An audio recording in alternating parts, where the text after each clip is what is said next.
I crept into the dining area, following my nose. Somebody had cooked something lovely.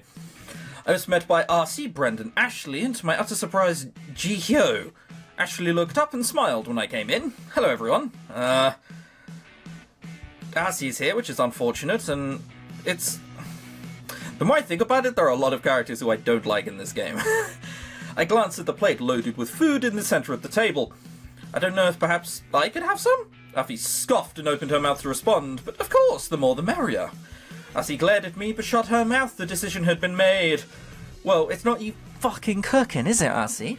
I smiled at Ashley and thanks, then got some food for myself and took a seat with the others.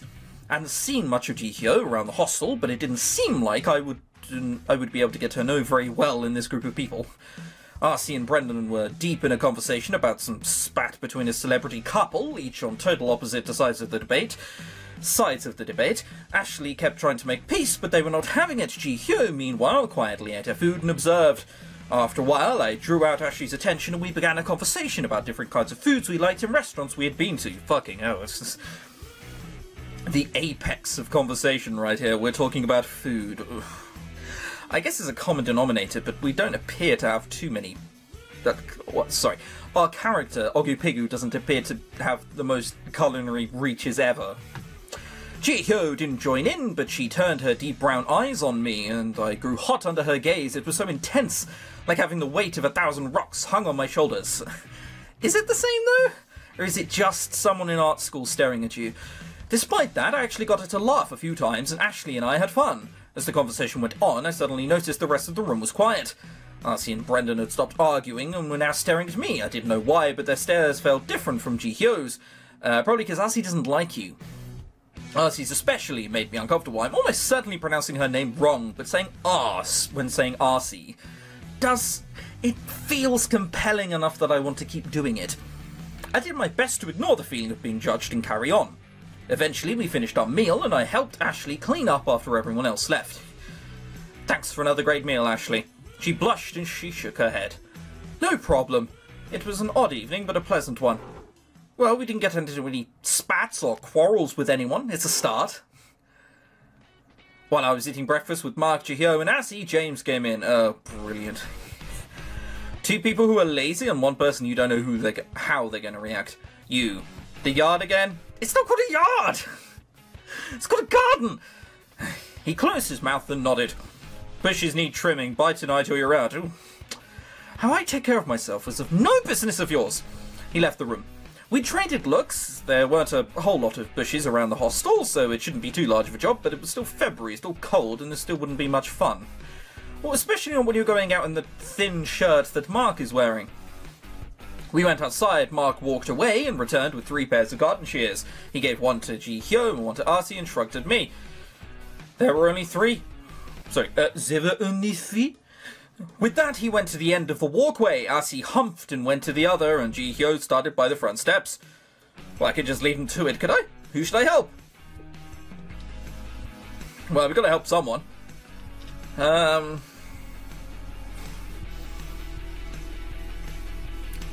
I really want to help Arcee. She's just going to get Arcee with me. I'll be here all week.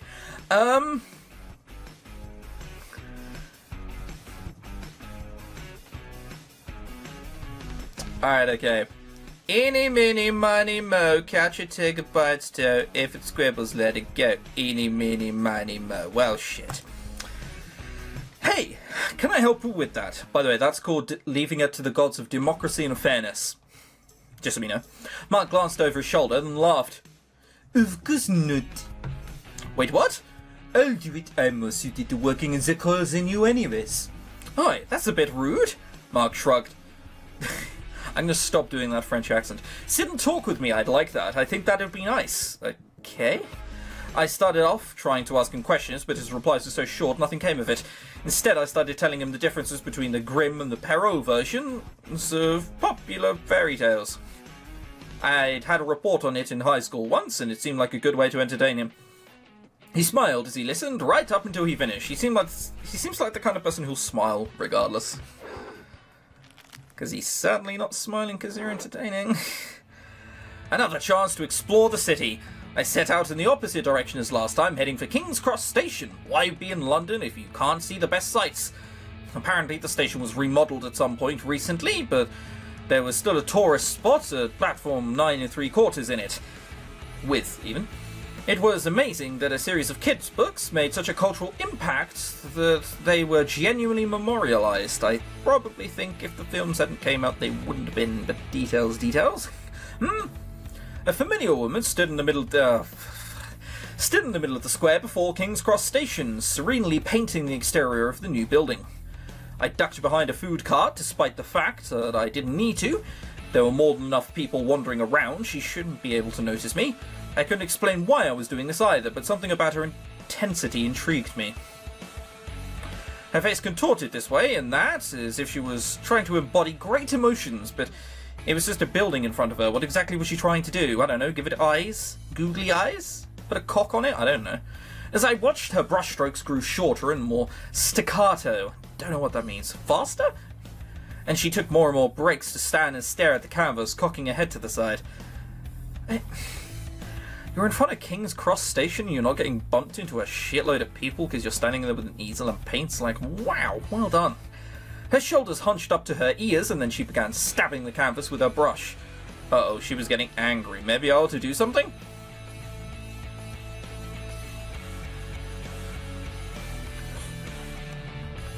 She does like a good joke. I crept alongside her and watched her stabbing at the canvas, probably ruining her brush. Is it dead yet? She jumped. When did you get here? A long time ago in a galaxy far, far away. What? I'm just joking with you. What are you working on, a self-portrait? I chuckled, but she did not look pleased. Clearly not, clearly not. It's clearly not right. It doesn't look like a self-portrait. How could it look like a self-portrait? It doesn't. Goddamn foreigners not understanding true British sarcasm. I don't look like that. That's so rude. No, I didn't. I was trying to mess with you. Well, you messed with me, all right. You're so insensitive. You don't... She stopped mid-sentence, suddenly deflating. I mean, it's all cool, sister. Sister?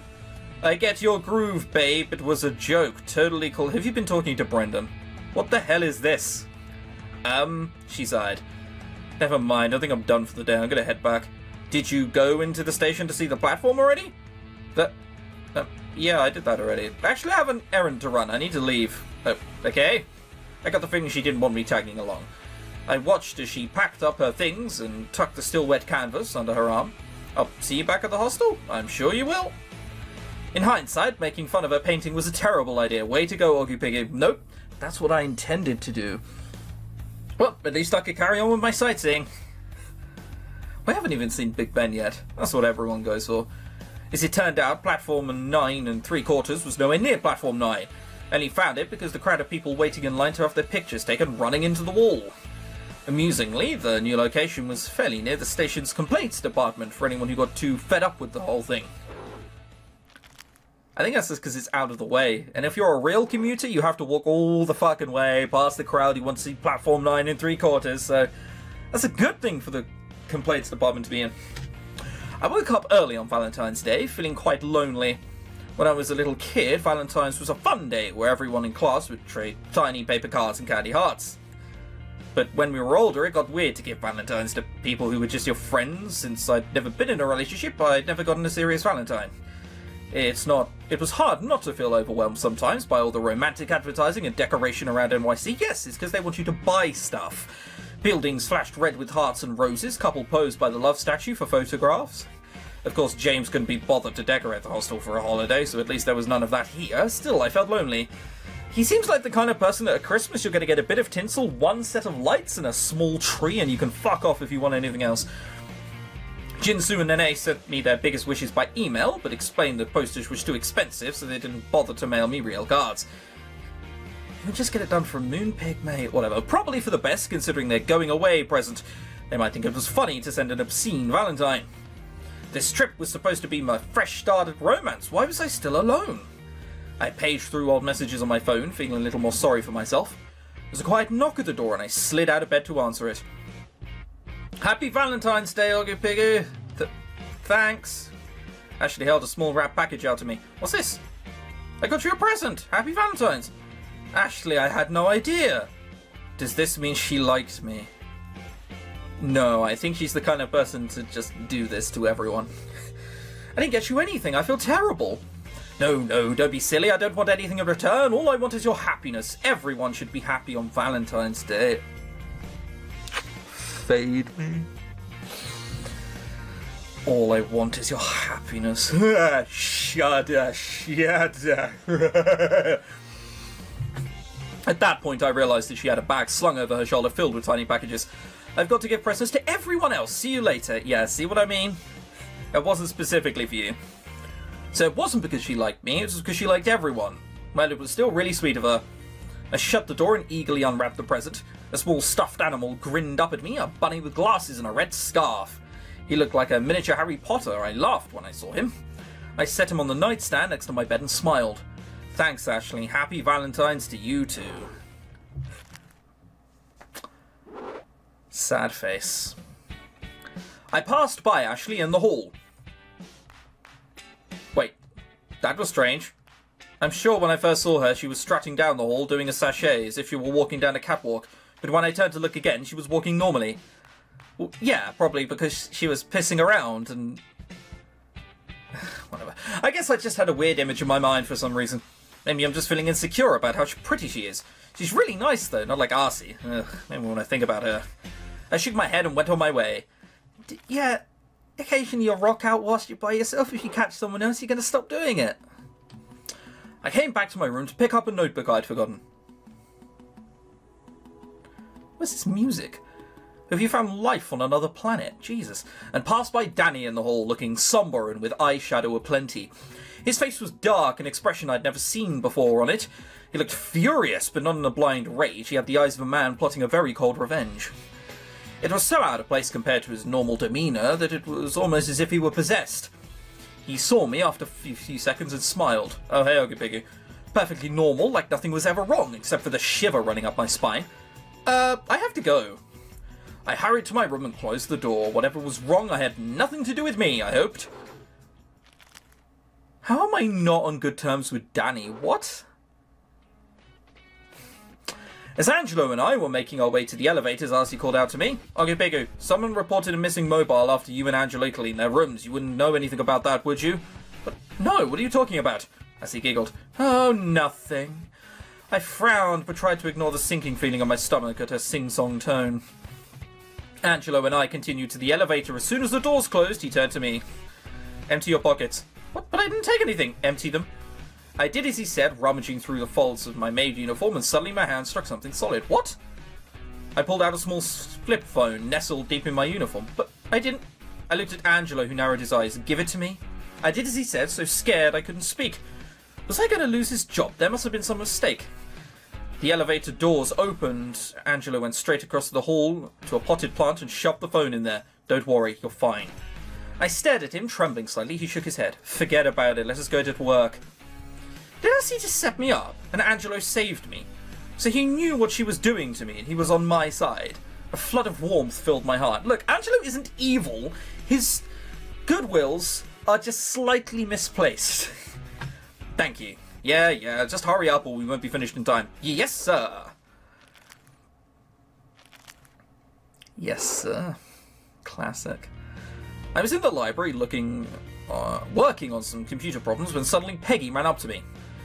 Oh, Peggy, you have to help me. I was catching up on my homework and I lost track of time, and I have these chem exercises and I need the reference book for them, and it's an hourly checkup and I'm not done. And I could barely follow what she was saying when she started talking this quickly. The rules say the same person can't renew a reference because if they did, they could hog it, and I don't mean to hog it, but I'm not done. Could you please go check this out on your card? I paused for a moment while my brain's caught up with all that. She wants a book, but they won't let her have it, so she wants you to do it. That's all it is. I'm not sure that's a good idea. There's usually a waiting list for reference books. If I take it to the counter, it'll just go to the next person who requested it. Her face fell. But I'm not done. So keep it until you're done, then return it. You only need another hour, right? The fine won't be that big. Actually, if you know what pages you could need, you could probably just photocopy them. Then you can take the book back for the next person. She looked even more distraught, and I tried to figure out my mistake. I guess photocopies are wasting paper, but you can recycle them, right? I don't have any money with me. Oh. I reflexively patted my pockets, but I didn't have much to spare considering. Here. Whoa, Ninja Mark, where did he come from? The philosophy section is where he came from. He handed a card copy to Peggy.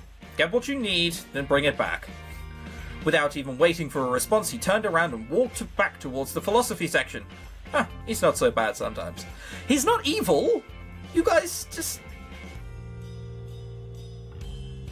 Once again, his good intentions are just misplaced. You could say that for a lot of characters in this game, couldn't you? They have well intentions, they're just a bit of a dick. Hey, okay, Piggy, you missed a spot. I did where? I took a pillow to the face, a soft bundle falling to the floor at my feet. Hey, what was that for? Angelo's grinning face poked out from me from inside the bathroom. No reason, the pillow's in the bathtub for some reason, all dry. Weird, somebody must be having insomnia. Or marriage problems. Yeesh. The relationship between Angelo and me had been steadily improving over the past few weeks. Thankfully, working together was still creating an amicable atmosphere instead of letting everything Angelo did get on my nerves. Good. You're understanding how to deal with him now. Well done, I'm proud of you. After all, he was kind, funny, and very chivalrous. He always carried heavy things for me and cleaned up the more disgusting of the messes patrons left behind, especially in the bathroom. He also took the heat when a customer was angry at us, addressing all the complaints, heading into rooms first when we could tell there were people still inside, just in case. That wasn't to say he didn't do things that didn't piss me off, however. Okay, Piglet, why have you never cooked for me?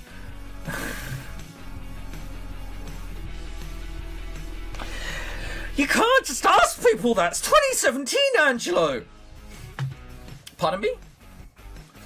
Why haven't you cooked for me? We're close enough for that kind of thing, aren't we? I'm getting kind of tired of eating out all the time, and although Ashley's cooking is nice, I could use a change of pace. We entered the elevator, heading down to the lobby, and the end of the day's shift. I was already exhausted and just wanted to get home, but now Angelo was saying that I should cook for him too. Where did that even come from? Why can't you cook your own meals? The elevator doors closed behind us. Angelo glanced at me in surprise, then gave a hearty belly laugh. Oh, Kara. Kara? Face? He must be not speaking the language I thought he was. I do, but it is a woman's gift to cook for the family. You're supposed to take care and serve us. Just as... Whoa, whoa, whoa. I don't know what you're talking about with this serving bullshit, but that ain't gonna fly. He looked at me in confused surprise. But I was saying that it was just as we would do for... No, I don't want to hear it. I'm not a servant. I'm not a slave. I don't serve anybody except for myself. Not even my children will be served, if I even have them. Okay, Piggy, you don't want children? What is this nonsense? No, fuck children. Children are one of the greatest joys in a woman's life, or a man's. It's what we are designed to do. Okay, we're definitely designed to do it. I completely understand that, but still, fuck it. Ugh. So I should give up on my own life for that. Why are you telling me that I should want what I... Why are you telling me what I should want for myself? It seemed Angelo was finally losing his patience. Kara, I did not say any of those things. If you would listen to me for 5 minutes, you would realize that you are being unreasonable, and my opinions are perfectly logical and sound. To be fair, we are interrupting him quite a lot. So he might be trying to say things smoothly, and we're just sort of cutting them off at the worst moment. Why must you insist on me and telling me how to live my life, Angelo? I'm not telling you how to do anything. Where are you getting this from? This is far from what I'm wanting. I'm wanting your happiness, and your happiness is dependent on your fulfillment as a woman, is it not? I swear to high heaven, Angelo. Suddenly, I noticed his face is staring at us. The elevator doors had already opened, and guests were watching us, shifting uncomfortably. Come with me, you two. Our boss beckoned to us. Evidently, she had been summoned by Assie, who was smirking nearby. How long were we arguing there, what? Angelo and I followed quietly down into the employee lounge, where our boss stared us down. I think I had heard enough of this conversation to understand what was happening. Okay, Piggy, you should do your best to be less sensitive. Angelo, you should try harder to be more sensitive. What happened here was a matter of cultural differences. You must both try to get along. If you cause another scene like that, you will be thrown out of the hotel. Do you understand? Right, so hang on a second. Assie is allowed to... I hope Assie also got a final warning for her bullshit. Yes, ma'am. Good, shake hands. I reached my hand out to Angelo, who looked as though it was dirty. Regardless, he took my hand very gently in his, turning it over and bowing, so it looked more like he was going to kiss it than actual handshake. Very well, you are both off the hook for today. Make sure it does not happen again. Angelo and I returned to our separate changing rooms in silence. I rushed to get my clothes in order, wanting to leave before him, but apparently he had the same idea and we emerged from the employee area at the same time. You could probably talk it over. I'm heading this way first. I got to run and go get... Right, be seeing you. I watched Angelo head off in the opposite direction from the hostel. From the hostel, even. So great was his need to avoid me. Perfect, wonderful, fine by me. But how horribly awkward. Okay, look, we do need to say something. He is, in your eyes, wrong. However, in his eyes, he's just trying to do what he thinks is right. He's not deliberately trying to be a prick, he's trying to do good. You just don't see it that way. Once you see it that way, it'll be much, much easier, okay?